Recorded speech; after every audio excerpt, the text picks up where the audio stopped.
Si që thashtë edhe më herë, do thojmë në një rrugë pak më të pazakon, një rrugë ku dy botë bashkohen vetëm për një qëllim, për shërimin e njeriut. Njëra botë është ajo e shkencës me spitalet, metoda dhe diagnostikimet, tjetra është e besimit e qetësisë shpirtërore dhe përkushtimit të brendshëm. Në këtë udhtim, do zbulojmë se si varësia mund të trajtohet jo vetëm me ilaçe, por edhe me besim. Si ndodh rikthimi i shpresës dhe njeriu gjen forcën të ringrihet. Sumeja do na flet për këtë. Sumeja, mirë se erdhe, faleminderit shumë që je pjesë e emisionit Ritmi i ditës, edhe pse në këtë situatë kemi detyruar të vish në mëngjes, po patjetër e kishim sepse libri i ri i yti doli dhe ne menzi presim që të flasim për këtë.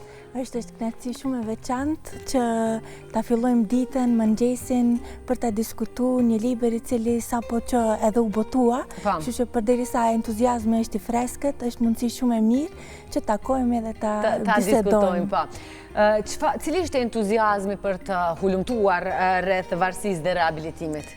Gjanan unë background-i im është në psikologji, domethënë në shkencën e eksplorimit të sjelljeve njerëzore, edhe pastaj në ciklin e dytë të studimeve për ta shkruar hulumtimin e magjistraturës, më nevojit ke një temë, edhe isha intensivisht duke e menduar diçka që do t'jetë origjinale për Maqedoninë e Veriut, jo të eksploroj për politikat e Shteteve të Bashkuara të Amerikës, të Turqisë, të Zvicrës, por diçka që është autentike tek ne.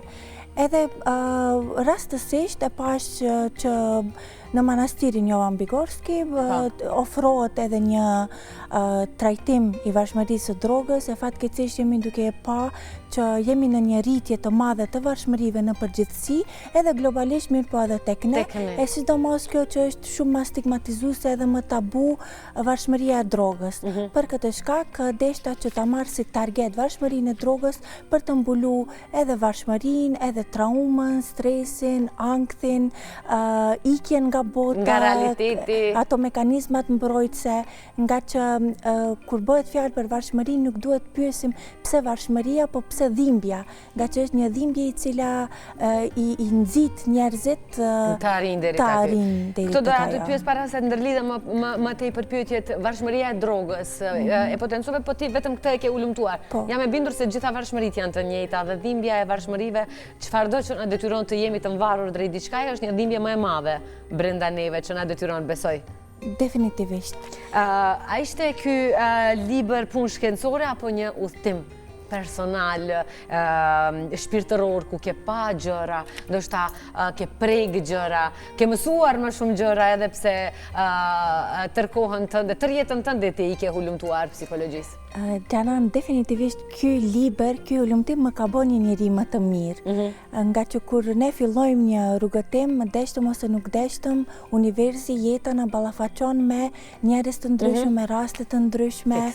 Edhe gjithë ajo ka prek në një pjesë të thellë të shpirtit tim ku më ka bërë shumë modeste dhe shumë më e hapur për ta eksploruar fragilitetin e natyrës njerëzore. Nga që ndonjëherë jemi të prirur që me maska dhe fasada shumë të ndryshme të paraqitemi në rolet sociale, mirë po pastaj kur hym thellë edhe i shohim ato lëndimet e brendshme të njerëzve, e shohim që ka nevojë për ndihmë, ka nevojë për empati, për kuptim, e jo për gjykim dhe stigmatizim. Po, Spitali Psikiatrik i Bardhovësit dhe manastiri i Shën Jovan Bigorskit. Këto ishin dy vendet nga të cilat ti morre edhe hulumtimet e tua, shkove dhe normalisht takove ato njerëz të cilët janë të mvarur. Çfarë simbolizuan këto dy vende për ty? Në pjesën e parafundit të librit edhe e shpjegoj detajisht për shtypjen time çka kam ndjerë dhe çka kam pa në momentin kur kam hyrë në spitalin psikiatrik dhe çka kam ndjerë, çka kam pa kur kam hyrë në manastir. Qëllimi i tezës ishte analizë krahasimore mes konvencionales dhe jo konvencionales. Nga që ne si njerëz jemi të lindur dhe të rritur në një sistem ku na orienton direkt vetëm në një alternativë. Edhe pastaj nëse ajo dështon, njeriu apo pacienti është ai i cili ka dështuar. Me ndonjëherë edhe vetë sistemi për rast shkaqe të ndryshme mund të mos jetë i mjaftueshëm edhe mos të ngop ato nevojat e pacientit. Kështu që kjo ishte ajo arsyeja kryesore që më nxiti ta bëja, okay, kjo është konvencionale, edhe spitali mirë që ekziston. Është vendi i parë që çdo njeri në nevojë shkon, troket derën, mirë po ndonjëherë thjesht e shohim që nuk po funksionon. Okay, tash nëse nuk funksionon, a të humbim shpresën? Jo, të eksplorojmë barsa ekziston ndonjë alternativë tjetër. Edhe kjo ishte që më dërgoj tek manastiri. Pra në Maqedoni ekziston kjo metodë jo konvencionale. Edhe pse ekzistojnë tani edhe disa organizata jo qeveritare të cilët për pagesa të caktuara po ofrojnë ndihmë për trajtim të varfshmërisë. Në Republikën e Turqisë këto janë më të shumta, në Zvicër po ashtu, në Kroaci Kisha Katolike është shumë e sistemuar edhe integruar në shtet. Edhe në Sarajev ka? Po, edhe në Sarajev ka ma shumë e teqet edhe në aspektin fetar islam. A kjo është në aspektin ortodoks. Mirë po qëllimi është i njëjtë, me disa rituale shpirtërore të arrihet krijimi i një ambienti të sigurt i cili do t'i largon nga ambienti paraprak. Më thuaj, cili është dallimi mes trajtimit mjekësor dhe atij shpirtëror? Ku e shef një dallim, ku e shef atë kthesën? Se e the edhe vetë, kërkoj ndjes që po të ndërprej, e the edhe vetë ndonjëherë spitalet nuk janë të mjaftueshme për ca njerëz.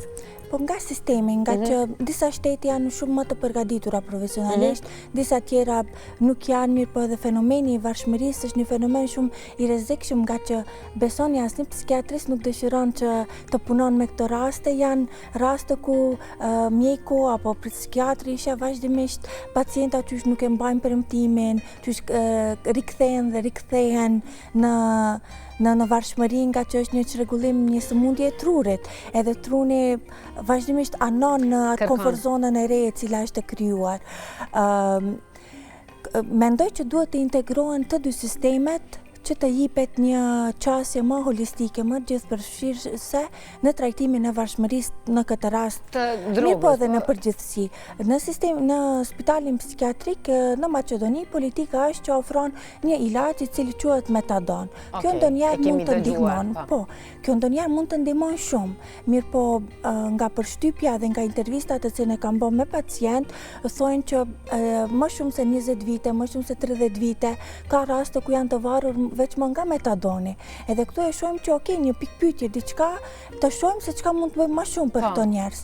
Pastaj në këtë rast të shfaq manastiri, po po tha manastiri ka qenë një rastësi që ekziston në Republikën e Maqedonisë të Veriut. Po në vende të ndryshme ekzistojnë teqe të ndryshme, institucione tjera të cilët ofrojnë çka është e ndryshe, është një observim, një kontroll më afërt me sistem të mentorimit, ku ekzistojnë njerëz të cilët nga së afërmi i mentorojnë edhe i shtyn, i nxitin në fillim pak me dhunë kështu psikologjike, që e ke patjetër të zgjohesh në këtë orë, ta bësh këtë ritual. Si një ushtri. Si një lloj ushtrie shpirtërore. E pastaj kur veç më të krijohet ajo aspekti shoqëror i besueshëm, ambienti terapeutik, të personat vetë me motivim të brendshëm fillojnë të praktikojnë atë rituale, qëndrojnë aty për më shumë se 1 vit minimum. Ka personat të cilët kanë qëndruar deri në 10 vite, derisa janë imunizuar, edhe pastaj janë kthyer në shoqëri, kanë krijuar familje, vazhdojnë jetën. Gjithçka në normalitet është në rregull. Mirë po është mirë të dihet që një person i cili njëherë ka qenë i varur, qoftë nga alkooli, qoftë nga droga, gjithë jetën do të jetë i varur ose ish i varur. Edhe kur e prezanton veten, kjo është nga që rreziku që do të bie në grackën e varfshmërisë është shumë më i madh se sa të ato të cilët nuk kanë qenë ndonjëherë të varur. A të ka surprizuar diçka mes këtyre dy botëve? Më ka surprizuar gjithçka, mirë po prapë kthehemi edhe rumbullaksohet fragiliteti njerëzor. Fytyrat edhe mimikat e pacientëve me të cilët kam mbajt intervistë janë disa imazhe të cilët janë regjistruar shumë thellë në kujtesën time edhe personale, mirë po edhe profesionale. nga që e sheh njerë se sa vulnerabil janë dhe sa dëshirojnë për ndihmë edhe brorasin për ndihmë, mirë po nga që e bajnë këtë në një formë shumë të ndryshme edhe shumë rënd për ta kuptu që është një proritje për ndihmë, jo si stigmatizim në shoqërinë tonë që i stigmatizojnë si monstra ndoshta. Fiks. Ndërsa ne nuk e dim për çfarë ka ardhur. E qëllimi ishte gjithë kjo, ishte mbi në dy botërat e shërimit, nga që shërimi është i mundur, ndonjëherë është më rënd i qasshëm, më rënd i arritshëm, mirë po edhe dedikimi i librit ishte ai, për gjithë ato të cilët kanë kurajë dhe kanë guxim ta eksplorojnë mënyra të ndryshme të shërimit drejt gjithësisë, jo vetëm me një, nga që ndonjëherë po një mësohet edhe funksionon për xhananin, mirë po mundet mos funksionon për të tjetrin. Edhe kjo ishte ajo qëllimi edhe i ulumtimit, pastaj edhe i librit. Edhe pse ulumtimi ishte më teknik nga rregullat të cilët ne në shkencë i ndjekim, ke respektuar rregullat të cilat. Kishte një spikatje më filozofike. A mundem, a guxoj të të pyes cila ishte momenti më emocionues gjatë i gjithë dhe më i vështirë gjatë të gjithë, edhe ulumtimit po edhe botimit, cili ishte takimi, rrëfimi më që të kalon ty mbresa, a kam të drejtë ta bëj këtë pyetje? Patjetër, është në fillim kur unë vendosa që ta eksploroj këtë temë, hasa në një rezistencë shumë të madhe nga stafi akademik. E kam si pyetje, a kishe paragjykime? E kam si pyetje, po e neglizhova tash më. Kishte paragjykime nga që natyra e manastirit është një natyrë më e mbyllur, një natyrë të cilën është më misterioze e ne nuk e njohim, nuk kemi informata. Mirë po protagonisti i librit është një person i cili ka qenë ish i varur, dhe tani më 10 vite është i pastër nga varfshmëritë, mënyra se si ai e ka hapur mbrëmsinë e tij për herë të parë me mua. Edhe si e tregon që nga një ambient ku ka qenë shumë i vogël, në moshën 12 vjeç, ka qenë viktime e dhunës në familje, edhe kjo e ka nxit që të del jashtë dhe vazhdimisht të shoqërohet me njerëz. Ka ardhur një shok i cili ka qenë disa vite më i madh dhe ja ka ofruar një sheqerk. Edhe kjo e ka marrë atë sheqerk. Duke mos e ditur se çfarë. Duke mos e ditur çka bën, mirë pa ajo sheqerk ja ka mundsuar që kur të kthehet në atë ambientin e dhunës familje mos të dëgjon asnjë problem, thjesht në botë tjetër. Asnjë trishtim. Edhe kjo e ka nxitur që vazhdimisht merr nga ajo sheqerk. Deri një ditë prej ditëve kur fillon me simptomat e kokëdhimbjes shumë të madhe, vjelljes, dridhjes së duarve dhe gjithë ato simptomave të cilat vijnë me varfshmërinë, ka dalë dhe ka kërkuar atë shokun, mirë po shoku s'ka qenë më aty. Edhe më pas kur është kthyer ka thënë, po, mirë po sheqerka tani duhet jetë me pagesë. Edhe nga këty në moshën 15 vjeçare ky fillon të vjedh, të merr gjana, gjithçka, vetëm të arrin, nga që e tham është një sëmundje e trurit. Dhe truri për të mbijetuar është në gjendje që të bën gjithçka. Ky ishte momenti, takimi me këtë protagonist, me këtë profil, ishte ndoshta momenti më i rëndësishëm, edhe nuk e harroj atë momentin kur ne u përshëndetëm në fund pas një bisede shumë të gjatë, edhe më tha, unë e di që nuk e ardhë unë rastësisht, mirë po kjo do të bëhet shkak që shumë veta të informohen, edhe ndoshta jeta do t'ju shpëton. Ishte e pamundur që mos të prekem shumë ekzistencialisht, emocionalisht nga ky takim edhe nga ky moment. Nga ky takim e kuptojmë që edhe besimi në Zot, edhe tek personi i cili pas ka qenë i varur, protagonisti i librit, ka luajtur rol ndoshta edhe në shërimin e tij. Padyshim, nga që pa marrë parasysh në çka besojmë, mirë po besimi në diçka, besimi në një forcë më të madhe se sa ne, më të fuqishme se sa ne, është mekanizëm mbrojtëse jo vetëm për varfshmërinë, mirë po është mekanizëm mbrojtëse edhe për depresion, edhe për ankth, edhe për gjithçka, nga që ne jemi qenie sociale, edhe ndonjëherë kur zhytemi në ndjenjen e vetmisë, kjo na shkakton disa çrregullime të disponimit ose të ndryshme. E në momentin kur thellë në vete e dim që ne nuk jemi vetmi, po jemi pjesë e një ekosistemi më të madh, kjo padyshim do të na mbron nga çrregullime të ndryshme. Të ndryshme, po. Lexuesit e parë, kolegët, të cilët në fillim ishin më skeptik, komuniteti akademik si reaguan ndaj librit në fund? Në promovim ishin edhe stafi I spitalit psikiatrik, edhe stafi I manastirit, edhe mendoj që ky punim që është I pari I llojit të vet tek ne në Maqedoni, arriti të bëhet një urë lidhëse mes dy sistemeve konvencionale dhe jo konvencionale. Në fillim edhe kuadri akademik kishte paragjykimen të manastirit, edhe manastiri kishte paragjykimen ndaj psikiatrëve, profesorëve, spitalit, edhe kjo ishte si një mënyrë lidhëse që të tregojmë që po, edhe kjo është efikase, edhe kjo është efikase. Po kjo ndonjëherë është më efikase edhe ndonjëherë kjo tjetra është më efikase. Duhet të provohen. Duhet të provohen të dyja dhe të kemi besim tek të dyja. Nga që në momentin kur ne besojmë në shërim, shërimi gjendet. Në momentin kur ne nuk besojmë në shërim, shërimi nuk mund të na gjejë. E vërtet. E thesë është një libër I parë në Maqedoni I tipit të tilla, mund të jetë kjo edhe si t'ju shërbejë edhe në rehabilitim të gjithëve, edhe në universitet të përdoret edhe të jetë si një libër ku shumica do mësojnë se gjithçka ka të bëjë me besimin, me shpirtëroren, po ashtu siç e përmendë edhe disa herë konvencionalja dhe jo konvencionalja.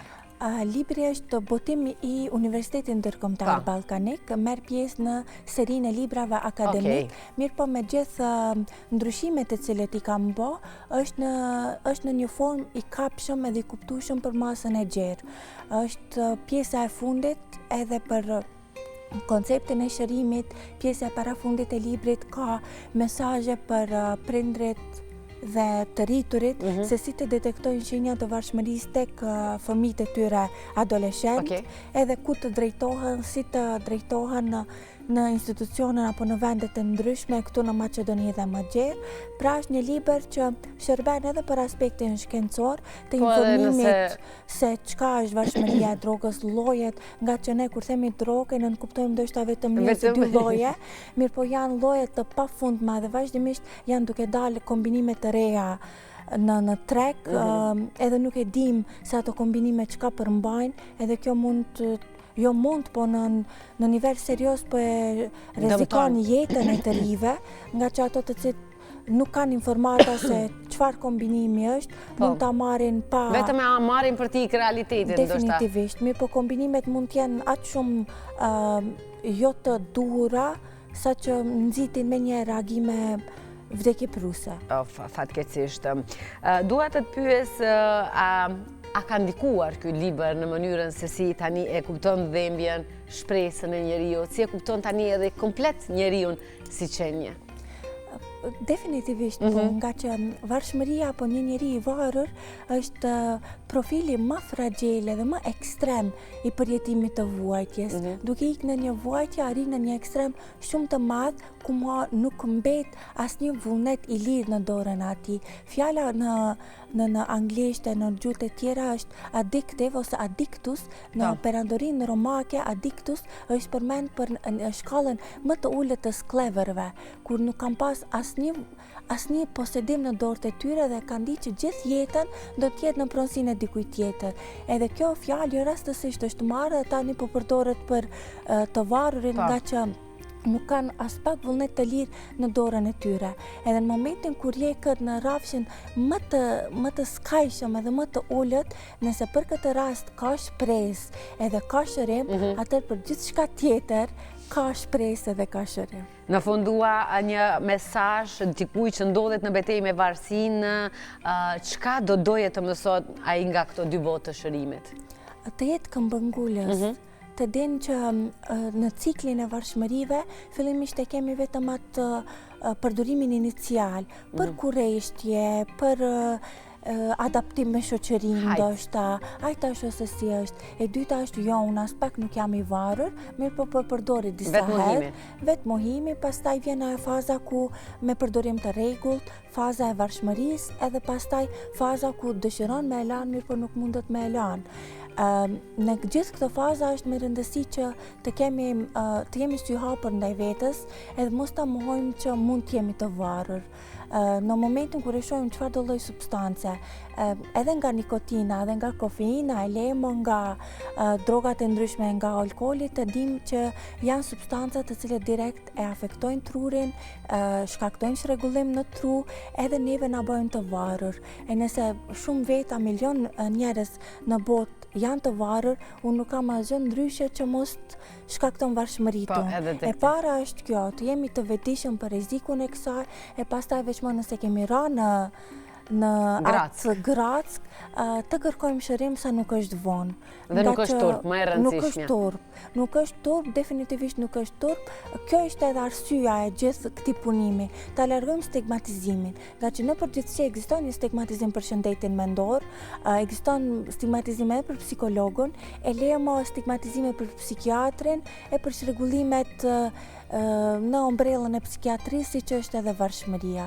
Mirë po me trajtime të ndryshme holistike, tani edhe me duke parë që ekzistojnë shumë edhe organizate qeveritare dhe programe jashtë shtetit, të cilet me metoda të ndryshme po ndihmojnë. Mirë po më e rëndësishme është jemi këmbëngulës, edhe ta dim që disa të tjerë janë shëruar, kanë shpëtuar, edhe unë mund të shëroj, më mund të shpëtoj.